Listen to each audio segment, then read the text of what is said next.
안녕하십니까. 에이펙스학원 영어과 원장 정하영 인사드리겠습니다. 자, 아직 제가 생소하신 분들을 위해 저를 좀 간단히 설명드리면 과거 대성학원과 청산학원에서 근무를 했었고요. 현재 강동구에서만 16년째 내신영어와 수능영어를 진행하고 있습니다. 그리고 에이펙스학원에서 영어과 원장을 맡고 있습니다. 반갑습니다. 자, 이 프레젠테이션의 목적은 뭐냐면 저희 에이펙스 학원에서 진행하는 겨울방학 프로그램인 브릿지 캠프에서 내년 3월 이후 여러분들의 영어를 위해 저희 학원에서 무엇을 얼만큼 어떻게 수업을 시켜드리는지 설명하기 위해 이 프레젠테이션을 촬영하고 있습니다. 자, 먼저 학습에 있어서 우리가 명확히 무엇을 공부해야 될지 아셔야 되기 때문에 내신 영어와 수능 영어에 대한 조금 차이점을 아시고 접근을 하시는 게 겨울방학의 효율적인 학습을 위해 상당히 도움이 될 거라 생각을 합니다. 그리고 두 번째, 내년 4월 말에 치루어지는 26학년도 중간고사 때는 어떠한 문제가 중학교 때랑 다르게 출제가 될지 한번 확인해 보셔야 정확하게 겨울방학 동안에 무엇을 얼마나 어떻게 학습하실지 방법론이 세워지지 않을까 싶습니다. 자, 그러면 내신 영어와 수능 영어의 차이점을 말씀드리겠습니다. 이미 어느 정도 알고 있기 때문에 자, 조금은 가볍게 설명드린다라면 내신 영어는 상대평가고요. 당연하다시피 10%까지만 1등급을 줍니다. 그리고 정해진 시험 범위가 존재한다. 이 두 가지가 만나면 어떠한 함축적 의미가 생기냐 하면요. 중학교 같은 경우는 절대평가죠. 절대로 상대평가를 평가하지 않습니다. 주어진 텍스트만 충실히 이해를 한다면 점수를 주지만 고등학교 때는 무조건 10%의 학생들만 뽑아내야 되기 때문에 이 정해진 텍스트에서 상당히 어렵고 디테일하게 문제를 바꾸십니다. 절대로 그대로 내는 경우가 없죠. 그래서 학교별로 킬러 포인트들을 만들어서 어떻게 하면 아이들의 우수성을 뽑아내서 10%만 1등급을 줄 수 있을지 학교별 시그니처 유형들이 있습니다. 자, 말씀드리면 상일 영어 같은 경우는 글의 지문의 주제를나 혹은 요지를 영작을 하는 문제를 자주 내시는 편이고요. 이 문제에서 아이들의 등급이 갈라집니다. 어렵게 출제를 하기 위해 어떨 때는 지문의 내용을 주고 이 지문의 요지가 무엇인지 단어 한두 개만 준 다음 영작을 하시오라는 문제를 내기도 하고요. 광문고 같은 경우는 시험 범위에 존재하지 않는 외부 지문, 평균 3지문 정도 내십니다. 외부 지문을 시험에 등장을 시킨다거나 아니면 학교에서 수업 나가신 이 지문을 그대로 두지 않고 내용을 바꿔서 즉 패러프레이징을 해서 문제를 출제를 하시거나 아니면 지문을 약간 길게 느리시고 유사한 지문들을 붙여놓은 다음 이 지문의 관계가 어떠한지 추론하시오 같은 문제를 등장시키고요. 한영고 같은 경우는 역시 광문고랑 마찬가지로 외부 지문을 갖다 문제를 내신다거나 자, 이 모의고사 지문, 즉 시험에 출제될 이 지문의 원문을 찾아서 위에 있는 내용이라든가 지문 그 밑에 있는 내용을 따로 띄어서 문제를 출제하시기도 합니다. 어떻게 해서든 10%를 만들어내기 위해 난이도를 매우 높이는 편이라는 것, 공부가 만만치 않다는 것 챙겨두셔야 됩니다. 반면에 모의고사 혹은 수능 공부는 아시다시피 절대평가죠. 90점 넘으면 1등급 주고요. 80점 넘으면 2등급을 줍니다. 하지만 결코 만만치 않은 것이 무엇이냐 하면 올해 26학년도 수능 영어만 보더라도요. 1등급이 3.11% 뿐이 나오지 않았습니다. 점점 생각보다 절대평가라고 쉽게 내지는 않고 난이도가 조금씩 올라가는 추세가 있고요. 제가 매년 고등학교 1학년 3월 모의고사를 풀어봐도요. 매년 확실히 약간씩 어려워진 게 느껴집니다. 분명 시험 공부 방법론에 있어서는 많이 차이가 나겠죠. 저희는 조금은 더 내신에 초점을 맞춰서 학습이 진행돼야 되지 않을까라고 생각이 됩니다. 자, 그러면 중간고사 문제는 어느 식으로 등장을 할지 광문고등학교 1학년 1학기 중간고사 문제로 설명을 한번 드려보겠습니다. 자, 이 지문의 내용은요. 지문의 내용은 그렇게 어렵지 않습니다. 멘토와 멘티에 대한 이야기인데 어떻게 하면 성공적인 멘토가 될 수 있을까? 어떻게 하면 멘티들에게 훌륭한 생각을 만들어줄 수 있을까에 대한 지문이고요. 여기서 이미 결론이 한번 나옵니다. 그래서 너의 멘토들은 분명 굉장히 대부분의 시간에 말을 할 수 있어야 될 것이다. 그리고 능동적으로 들어주고 적극적으로 들어주고 공감해서 들어주게 된다라면 주어는 빠져있지만 아마 당신이겠죠. 당신인 멘토인 당신이 공감적으로 들어준다라면 너의 멘티들은 통찰력, get insight, 통찰력을 얻게 될 것이고 express themselves more effectively, 스스로를 훨씬 더 효과적으로 표현할 수 있게 될 것이다 라고 글이 이렇게 스르륵 마무리되고 있는데, 자, 학교에서는 이게 시험 문제에 출제된 지문인데 이 지문이 난이도가 매우 어려웠던 지문은 아닙니다. 그냥 보통 정도의 지문인데요. 자, 여기서 글이 끝났는데 불구하고 학교에서 한 줄을 더 넣어서 문제를 만드셨습니다. 자, 확대해서 보면 just라는 접속사가 있죠. 그렇다는 얘기는 위에 진행됐던 내용과 반대 얘기가 아니라 같은 이야기로 흘러가고 있는 겁니다. 위 지문의 내용을 바탕으로 조금 더 추론할 수 있게끔 문장을 하나 더 만드신 거고요. 약간 영어 실력이 있는 친구는 그렇게 어렵지 않게 해결을 했을 것이고 실제로 이 문제를 풀었던 학생도 맞았던 문제인데, 자, 그래서 진정으로 효과적인 당신이 훌륭한 멘토가 되기 위해서는 당신이, 멘토인 당신이 이거 하는 것이 중요하다. 답을 바로 말씀드리면 5번이었는데 아까 본문에서는 자, 이 공감이라는 단어가 부사형태로 쓰여져 있었죠. 요 정도 바뀌는 건 결코 어려운 건 아닙니다. 오히려 포인트는 이거죠. 자, 다시 보여드리면 이렇게 해야 너의 멘티들이 get insight, 뭘 얻을 수 있다?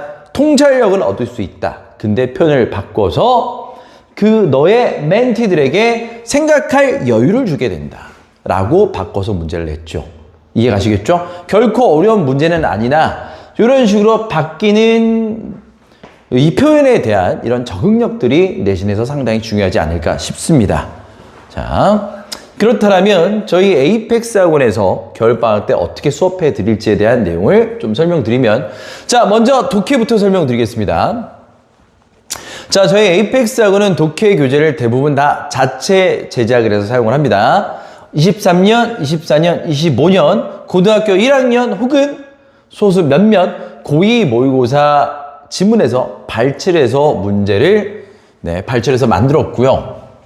이 모의고사로 문제를 발췌해서 만든 가장 중요한 이유가 뭐냐 하면, 자, 고등학교는 많이 들어보셔서 아시겠지만 교과서 외에 부교재라는 걸 사용을 합니다. 교과서 내용이 너무 쉽다 보니까 교과서 외에 교재를 하나 더 사용을 하는 건데, 그 부교재가 거의 대부분, 물론 종종 아닌 학교도 있지만 거의 대부분 모의고사를 가지고 부교재로 학교에서 시험을 출제를 하십니다.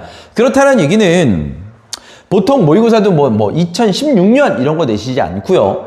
내년 2026년이니까 2026년에는 2025년이나 2024년에 등장했었던 모의고사를 가지고 내신 문제를 출제를 하십니다. 그럼 미리 그걸 가지고 좀 공부를 해둔다라면, 그리고 내년 내신 때 그 지문이 시험 범위에 등장을 한다라면 조금은 효과적으로 공부할 수 있지 않을까라는 생각에 요걸 가지고 저희는 모의고사를 가지고 교재를 제작을 해서 수업을 진행을 하고 있고요. 아울러 어휘 같은 경우도요, 아까 광문 문제도 보셨겠지만 표현이 조금 바뀝니다. 그대로 나오지 않죠. 그래서 여러분들이 갖고 있는 기본 어휘 능력이 상당히 중요한데 방학 2달 동안에 어휘를 상당히 최대한 많이 늘리고 가셔야 되는 거거든요.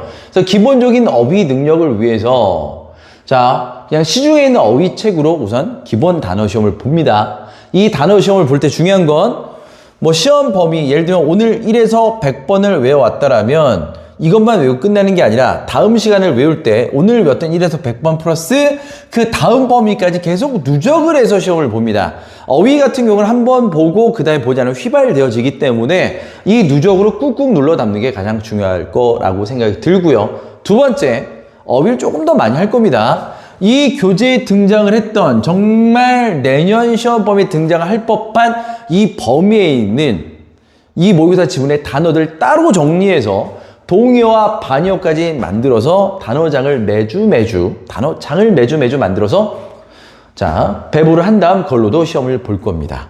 이해 가시겠죠? 특히 어휘를 많이 할 거고요. 자, 어법 같은 경우는 놀랍게도 고등학교 1학년 1학기 중간고사부터 어법은 전범위입니다. 중학교 때처럼 이번 중간고사는 동명사랑 부사만 낼 거야 이런 식으로 문제를 내지 않고요. 그냥 전범위입니다. 그러다 보니 겨울방학 때 가능하면 어법 내용을 한 번 혹은 두 번까지는 쉽지 않겠지만 한 번 혹은 한 번 반 정도까지는 자 반복을 해서 전체를 훑어주는 게 중요한데 자 중요한 건 이겁니다. 여기 써 있는 것처럼 어법 수업을 하고 나면 어법 내용을 누적해서 시험을 볼 겁니다. 이거 되게 중요한 포인트거든요. 중학교 때는 첫 주에 분사를 배웠으면 분사 문제만 내시고 두 번째 주에 동명사 배웠으면 동명사 문제만 내시고 세 번째 주에 뭐 시제 문제를 냈으면 시제 문제만 내시는데요. 이러면 스스로 잘하고 있다는 착각에 빠지게 되거든요. 분사 문제 배웠으면 당연히 분사 문제가 정답으로 등장할 테니 대부분 정답률이 높겠죠. 자, 그래서 저희는 겨울방학 때는 첫째 주에 시제 배웠다. 그러면 두 번째 주에 뭐 분사를 배웠다. 그리고 세 번째 주에 수동태를 배웠다. 그럼 세 번째 주에 앞에 배운 내용이 모두 다 누적돼서 시험에 출제가 됩니다. 그리고 틀리면 철저하게 계속 오답 노트를 써오게 되는 것이죠. 자, 저희는 어법은 이렇게 누적해서 진행한다는 게 핵심이고요. 그 일주일에 한 번씩 주간 과제가 배부가 됩니다. 자, 이 주간 과제는 조금 공부의 효율성을 위해서 저희가 수업 나갔던 이 질문 위주로 따로 독해를 좀 심화할 수 있도록 문제를 구성을 하거나 이어서 중요한 구문이 있으면 구문 해석과 유사 구문 해석 그리고 어법 테스트까지 통과하는 그런 주간 과제를 만들어서 배부를 합니다. 그리고 프로 오고 나면 저와 또 다른 선생님 그리고 조교들이 첨삭과 클리닉을 진행을 하게 될 거고요. 자, 저 교재 예시부터 먼저 보여드리면 네, 주간 과제는 좀 이런 식으로 등장을 할 겁니다. 수업 나갔던 지문에 조금 더 디테일하게 예를 들면 요거 지문 같은 경우는 that attitude 이 attitude가 지칭하는 내용이 무엇인지 우리나라만 써보시고 이 attitude가 지칭하는 게 무엇인지 다음 조건에 맞춰서 영작을 한번 해보시죠 라고요. 자, 요 영작 문제를 이렇게 연습시키는 거는 아까 말씀드렸던 학교별 시그니처 문제랑 관련이 있는 거 눈치채셨죠? 이 영작이라는 거는 굉장히 뭐 손 대자마자 바로 하실 것처럼 느껴지시겠지만 상당히 많은 경험이 필요합니다. 이렇게 써오면 저와 또 다른 선생님과 조교들이 이것을 첨삭을 해주게 될 겁니다. 자, 그리고 그렇다면 저희가 방학 때 어떻게 얼만큼 시킬 거냐면요. 저희의 영어 시간표가 이렇게 있습니다. 자, 월, 수, 금 여기 나와 있지 않지만 화, 목, 토, 반도 있고요. 자, 수업이 끝나고 나면 이 저녁 시간에 7시에서 10시 자기주도 학습을 시작을 할 겁니다. 물론 다른 학원이 있는 친구들은 그 학원을 가셔야겠지만 최대한 일주일에 2번 정도는 저와 시간을 맞춰서 수업을 하고 공부를 하고 테스트를 받던 내용을 가지고 클리닉이라든가 자기 주도를 학습을 하는 게 효과적인 공부 방법이 되지 않을까라고 여깁니다. 이때 저 본인뿐만 아니라 또 다른 영어 선생님도 투입이 되실 거고요. 저희 조교 선생님도 투입이 돼서 이 자기 주도 학습과 클리닉을 같이 진행을 할 예정입니다. 자, 그리고 오답 노트를 조금 말씀드리면 수학도 오답 노트 쓰는 게 중요하듯이 영어 같은 경우도 어법은 오답 노트를 써야 공부했던 내용이 계속 머리에 남을 수가 있습니다. 틀렸던 문장은 여기에 그대로 쓰고요. 노트 옆에다가 그 답과 해설을 씁니다. 이런 식으로 틀린 문장 쭉 모아놓게 되면 나중에 뭐 노트를 반으로 접으면 본인이 틀렸던 문제만 보이게 되는 거고요. 이 틀렸던 문제를 계속 해석을 하면서 틀렸던 어법 포인트를 체크하다 본다라면 나중에 어법은 분명 패턴화가 됩니다. 예를 들면 센스라든가 폴가 나오면 거의 대부분 시제 문제, 완료 시제 문제거든요. 근데 그게 처음 문제풀 때는 보이지 않기 때문에 자꾸 틀리고 오답 노트를 쓰면 나중에 문장에 센스랑 포가 있네? 이거 혹시 시제 문제 아니야? 바로 동사를 찾아갈 수 있는 이런 능력이 함양될 수 있습니다. 자, 그래서 이게 굉장히 중요한 숙제 포인트가 될 거고요. 네. 자, 이렇게 해서 저희 겨울방학 동안에 어떻게 공부할지 전체적으로 말씀드렸습니다. 지금까지 에이펙스 학원 영어 원장 정하였습니다. 감사합니다.